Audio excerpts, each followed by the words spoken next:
नमस्कार मित्रांनो. महाराष्ट्रातील लाखो शेतकरी सध्या नमो शेतकरी महासन्मान निधी योजनेच्या 8व्या हप्त्याची वाट पाहत आहेत.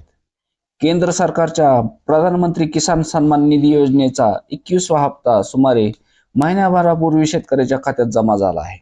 त्यानंतर राज्य सरकारकडून मिळणाऱ्या अतिरिक्त आर्थिक मदतीकडे शेतकऱ्याचे लक्ष लागले आहे. मात्र 8व्या हप्त्याच्या वितरणाबाबत अद्याप स्पष्टता नसल्याने शेतकरी वर्गात चिंता निर्माण झाली आहे.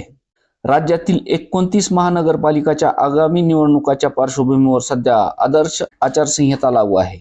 या काळात कोणतीही आर्थिक योजना थेट लाभार्थ्याच्या खात्यात जमा करताना निवडणूक आयोगाच्या नियमाचे पालन करावे लागते. त्यामुळेच नमो शेतकरी महासन्मान निधीचा 8वा हप्ता अद्याप वितरित करण्यात आलेला नाही.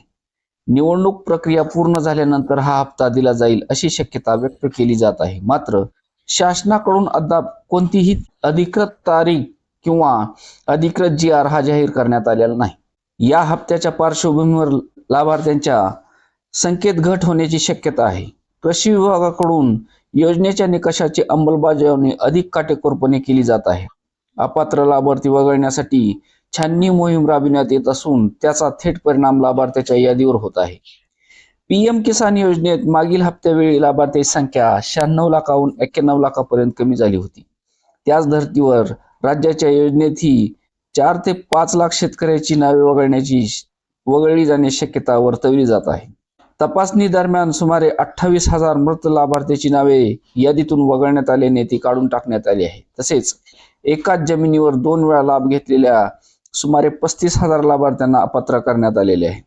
रेशन कार्ड संबंधी नियम कडक करण्यात आले असून एका कुटुंबातील एका सदस्यालाच लाभ दिला जाणार आहे.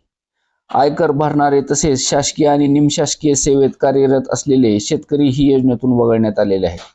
कृषी विभागाच्या अधिकाऱ्याच्या मते ही छाननी प्रक्रिया केवळ पात्र आणि गरजू शेतकऱ्यासाठी आहे.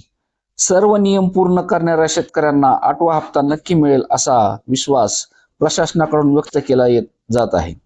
मात्र तोपर्यंत हा हप्ता नेमका कधी मिळणार याकडे शेतकऱ्यांचे लक्ष लागले आहे, कारण अद्याप कुठलाही GR नाही. धन्यवाद.